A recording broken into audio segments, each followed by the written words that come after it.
जयराम जी पिछला 2-3 दिनों जो है आर के हॉस्पिटल काफ़ी चर्चा में वड़ियो लगो है और पिछला यूँ समझ ला 15-20 दिनों अटे इस परिवर्तन दिखी रहा काफ़ी तरह पहली अटे जो प्रमुख चिकित्सा अधिकारी जो हा डॉक्टर ललित जी पुरोहित वनारो सेवानिवृत्ति भी और वना बाद मीने जो प्रमुख चिकित्सा अधिकारी रा रूप में ने अटे डॉक्टर सतीश सिंगल बैठे हा वे लगभग 18 दिन रो बनारो कार्यकाल रियो और वना बाद में वापस चेंज व्या और डॉक्टर रमेश जी रजक अभी पद स्थापित है।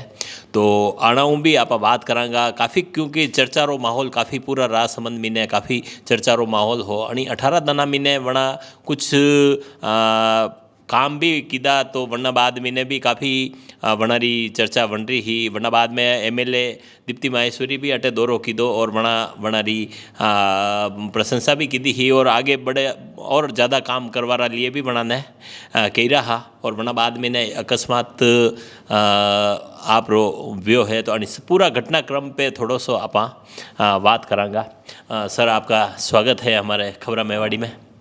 सबसे पहले तो आपको बधाई पीएमओ की रूप में आपके बैठने में। मुझे एक थोड़ा सा बताएं कि ये असमंजस की स्थिति क्यों बनी, जैसे 18 दिन के लिए उनका बैठना और वापस अब आपका आना, इसमें क्या सच्चाई क्या है, क्या किस तरह के जैसे उनका कोई सीनियरिटी वाइज कोई प्रॉब्लम थी या किस कारण से विभागीय मिस्टेक से ऐसा हुआ, क्या कारण था?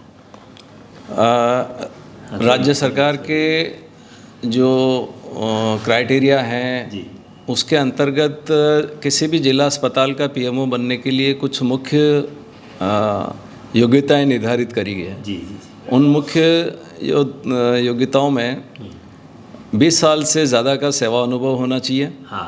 और डॉक्टर को पोस्ट ग्रेजुएट या स्पेशलिटी में या किसी विशेषता में उसका कोर्स किया हुआ होना चाहिए। तो ये चीज़ें, दोनों चीज़ें जो पूर्ववर्ती पीएमओ थे वो ये क्राइटेरिया फुलफ़िल नहीं कर पा रहे थे।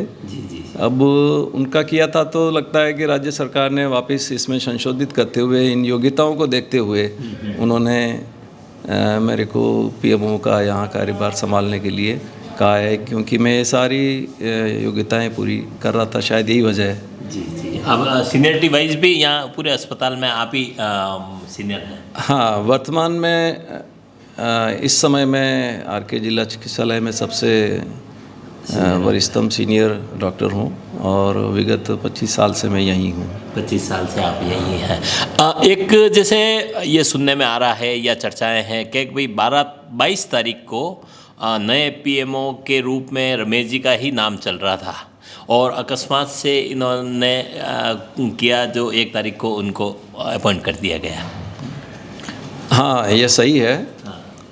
30 नवंबर को हमारे पीएमओ साहब रिटायर हुए थे, तो उसके 7-8 दिन पहले ही हमारे संभागीय जो जॉइंट डायरेक्टर साहब हैं उन्होंने यहाँ निर्देशित किया था कि यहाँ के वरिष्ठतम चिकित्सक को यहाँ का पीएमओ का कार्यभार सौंपा जाए। तो उसके तहत ये कार्यभार मुझे सौंपने की तैयारियां हो चुकी थी और 30 को मेरे को कार्यभार संभालना था।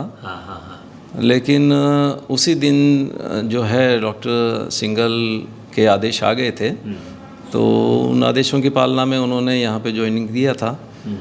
लेकिन कुछ समय पश्चात राज्य सरकार को शायद ये लगा कि इसमें कुछ रेक्टिफाई करने की ज़रूरत है, योग्यताओं को कंसीडर किया होगा या जो भी वजह है, बट उन्होंने शायद योग्यताओं को ध्यान में रखते हुए आदेश में संशोधन करते हुए मेरे नाम के आदेश निकाले।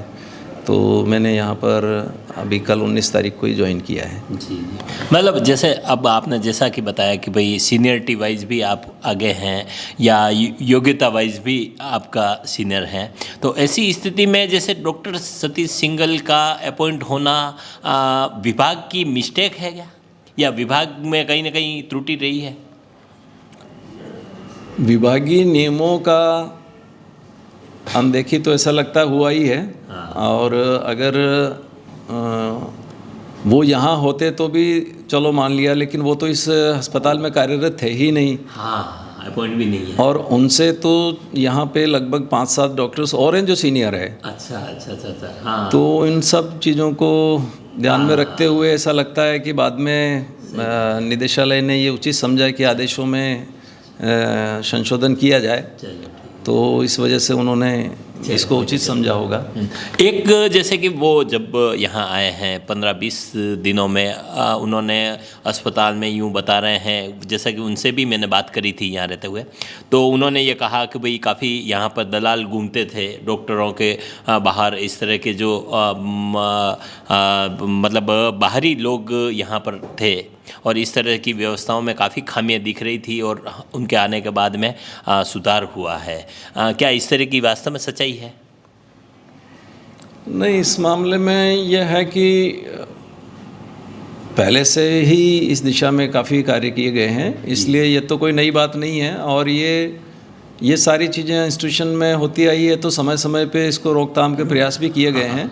अगर उन्होंने ठीक प्रयास किए हैं तो हम उन प्रयासों की सराहना करते हैं, और हम ये कोशिश करेंगे कि किसी भी तरह की अनियमितता हो तो ये हम सबका कर्तव्य है कि उसको दूर करना जी, और हम उनके अच्छे काम को और आगे बढ़ाएंगे। एक जैसे कि जांच की जो रिपोर्टें हैं, जांच की रिपोर्ट भी अक्सर क्या भाई 3 या 4 बजे के आसपास मिलती थी, जिससे कि डॉक्टर का समय निकल जाता और फिर अनावश्यक परेशान होना पड़ता था पेशेंट को, फिर वो घर जाते या बाहरी दवाएं लेते, और इस तरह से दिक्कत आ रही थी। तो उन्होंने कहा कि भाई 1 बजे का किया है, क्या अब आगे भी जैसे ये समय हमेशा रहने वाला है, या और क्या कहना चाहेंगे इसमें? नहीं, वस्तु स्थिति यह है कि जांच रिपोर्टें पहले भी आउटडोर बंद होने के पहले मिल जाया करती थी जी। तो ये एक जस्ट यूँ कह सकते हैं कि उन्होंने इस चीज़ को ऐसे प्रोजेक्ट किया, बट ये व्यवस्था तो पहले से चली आ रही है कि 2 बजे तो रिपोर्ट हमेशा पहले ही मिल जाती थी। अच्छा। और आज भी मिल रही है। पर 2 बजे से पहले नहीं, वो एक बता रहे हैं 1 बजे तक रिपोर्ट मिल रही थी, और डॉक्टर का टाइम रहता है लगभग 3 बजे तक का, तो उससे पहले पहले वो रिपोर्ट आराम से डॉक्टर को बता भी सकता है। नहीं, रिपोर्टें हमारे पहले भी मिल रही थी। पहले भी मिल हाँ, पहले भी मिल रही थी। उसमें ठीक है, कोई 25-30 मिनट का ऐसा फ़र्क हो सकता है, अदरवाइज रिपोर्टें काफ़ी पहले से। एक सोनोग्राफी मशीन भी उन्होंने क्या कोई बंद थी जो चालू करवाई थी, और अब शायद उनके जाने के बाद में शायद वापस बंद हो जाएगी, क्या इस तरह का है? इसमें काफ़ी भ्रांतियाँ हैं जिनकी जगह नहीं होना चाहिए। हाँ। हमारे एक सोनोग्राफी मशीन पहले से रनिंग है और लगातार उसका उपयोग होता जा रहा है। जी। उसमें गर्भवती महिलाओं समेत सभी जनरल सोनोग्राफी भी करी जा रही है। और हमारे रेडियोग्राफर जो रेडियोलॉजिस्ट है वो पूरी तरह से सोनोग्राफी मशीन रन कर रहे हैं। जी जी। इसके अलावा भी हमारे पास 4 सोनोग्राफी मशीनें और हैं जो शुरू से ही पड़ी हुई है। जी जी। हाँ, पर वो रनिंग में नहीं थी। सोनोग्राफी के लिए इंस्टॉल के लिए एक परमिशन लेना होता है। अच्छा अच्छा अच्छा। हाँ। तो परमिशन की प्रोसेस हमने बहुत पहले से थी। जी। ये इत्तेफाकन था कि ये अभी अच्छा, कोई इसकी परमिशन कोई 2 दिन या 10 दिन में नहीं मिल जाती है। ये परमिशन पहले से थी, जो अभी परमिशन मिल गई थी तो दूसरे रेडियोग्राफर की ज़रूरत थी, तो वो आ गए तो उनकी वजह से शुरू हो गई। अदरवाइज़ ऐसा नहीं है तो कि अभी जैसे दूसरी मशीन भी चालू है। दूसरी मशीनें के लिए यहाँ क्या है कि सारी मशीनें चलाने के लिए अलग अलग रेडियोग्राफर चाहिए, है ना। तो रेडियोलॉजिस्ट अगर अवेलेबल हो जाते हैं, सरकार अवेलेबल कराती है तो दूसरी मशीनें भी हो जाएगी, लेकिन दूसरी मशीन जो चालू करी है ना वो बंद नहीं करी जाएगी। अच्छा। हमारे जो रेडियोलॉजिस्ट है 2 घंटे उनको महिला विंग में भेजेंगे और ये सुविधाएं कंटिन्यू करी जाएगी। बंद होने की खबर जो है ना बहुत भ्रामक खबर है कि बंद कर दी है। इवन सतीश जी के जाने के बाद में जो रेडियोलॉजिस्ट छुट्टी पर चल रहे थे 10 दिन से, हमने उनकी छुट्टियां कैंसिल करके उनको आज हमने बुला लिया और आज सोनोग्राफी हो रही है। सोनोग्राफी सुविधा बंद नहीं हुई है, ये भ्रामक खबर है। नहीं, मतलब जैसा कि वास्तव में ज़्यादातर हमने पेशेंट से भी बात करी है, पेशेंट यूँ कहते हैं कि भाई हम लोगों को यहाँ पर सोनोग्राफी में काफ़ी भीड़ रहती है, हो भी नहीं पाती है, और फिर हमें जो जल्दबाजी में फिर बाहर से करवानी पड़ती है, और इस तरह से हमारे साथ में दिक्कत आती है, जो कि निःशुल्क इलाज होना है। मतलब यह है कि निःशुल्क इलाज होना तो गवर्नमेंट की सारी सुविधाएँ निःशुल्क है, मगर उसके बावजूद भी क्या कि भाई हमें पे करना पड़ता है। देखिए, सोनोग्राफी करने का जो सुविधा है उसको एक रेडियोलॉजिस्ट द्वारा संपादित किया जाना अपने आप में बड़ा चुनौतीपूर्ण कार्य है। जी जी जी। एक सोनोग्राफी करने में कम से कम 15 से 20 मिनट का समय लगता है। तो आप जो है कोई भी मैक्सिमम 20-30 कर सकते हैं, लेकिन हमारे रेडियोलॉजिस्ट यहाँ पे कम 40-45 सोनोग्राफी पर डे की कर रहे हैं, 50 भी कर रहे हैं। हाँ, तो पेशेंट का दबाव भी काफ़ी है। पेशेंट कितने हैं? पेशेंट हैं, सही बात है। जहाँ आप उदयपुर देखिए 6-6 महीनों की लंबी लिस्ट है, हाँ, वेटिंग लिस्ट है। ओके।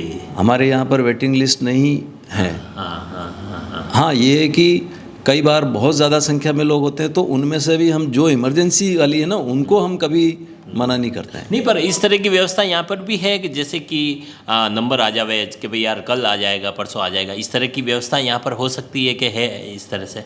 यहाँ पर वैसे पेशेंट के आने पे उसकी उसी दिन करी जाती है। हाँ। जैसे आज मान लो आपको 50 लोगों की करनी है तो आपने कर ली, बाकी के आएंगे तो उनको कल के लिए कहा जाता है। अच्छा, हाँ, कि सेकंड डे आ जाओ। सेकंड डे आ जाओ। हाँ हाँ, पर इस तरह की व्यवस्था जैसे आपने उदयपुर का बताया, तो इस तरह की व्यवस्था भी की जा सकती है कि उनकी बुकिंग हो जाए कि भाई ये 2 दिन बाद में आपका नंबर है, अगर उनको अर्जेंसी नहीं हो तो वो 2 दिन बाद में उस पर भी विचार कर सकते हैं। हाँ, उस पर भी विचार। चलो अच्छा, एक जैसा कि इस तरह का एक माहौल बना हुआ है कि आर के हॉस्पिटल में काफ़ी तरह की दिक्कतें हैं, वो हैं।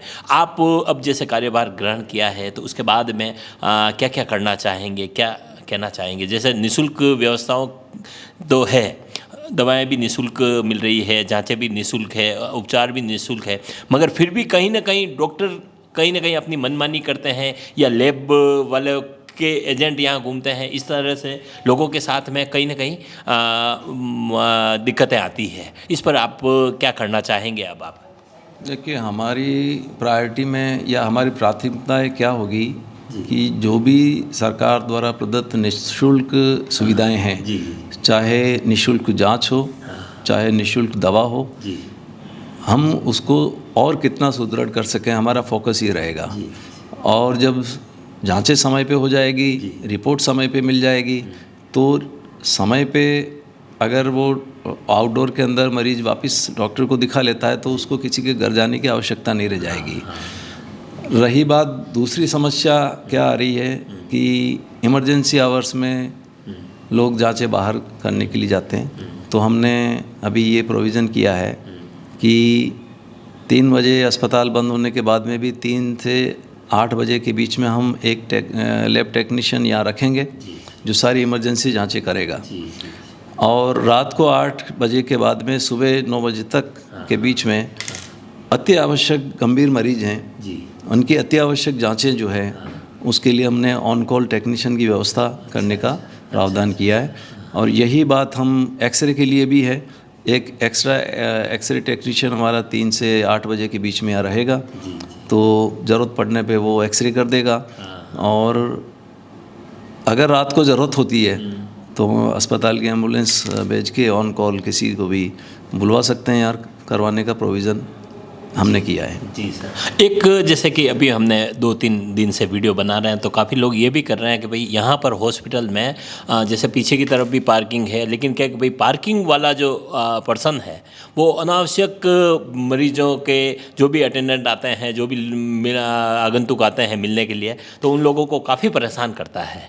इस पर आप, इस व्यवस्था पर आप क्या कहना चाहेंगे? वैसे अगर इस तरह की परेशानी है तो हम उससे बात करके इसकी समाधान निकलाने की कोशिश करेंगे। एक जने ने ये भी कहा कि जैसे कैंटीन है तो कैंटीन में वो अपनी मनमानी करता है, कैंटीन वाला बोतल किसी और कंपनी की दे रहा है और पैसे भी ज़्यादा ले रहा है, तो इस तरह की भी शिकायतें आई है।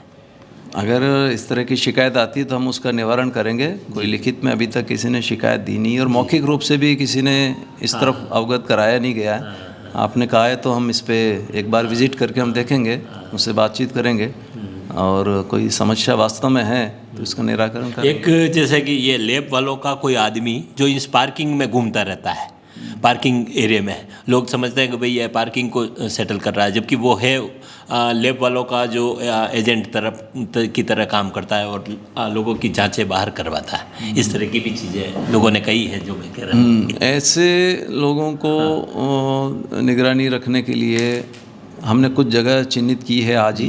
जी जी मेन कॉरिडोर है, मेन गेट है, जहाँ पे हम सीसीटीवी लगाने की सोच रहे हैं। जी जी जी तो अगर रेगुलरली इस तरीके के लोग वहाँ पाए जाते हैं हाँ तो उसके बारे में हम फिर पुलिस को या वांछित जो भी कार्रवाई करेंगे। जी हम गलियारे में अभी 6-7 जगह हम लोग सही बात है निगरानी के लिए सीसीटीवी लगाने जा रहे हैं। जी तो उससे ऐसे जो डाउटफुल लोग हैं हम लोग आइडेंटिफाई करके आगे की कार्रवाई करेंगे। अच्छा अच्छा डॉक्टर सिंगल अभी यहीं है अपॉइंट या वहाँ नाथद्वारा, जैसे उनका मूल स्थान नाथद्वारा था तो नाथद्वारा उनको रिलीव कर दिया गया है?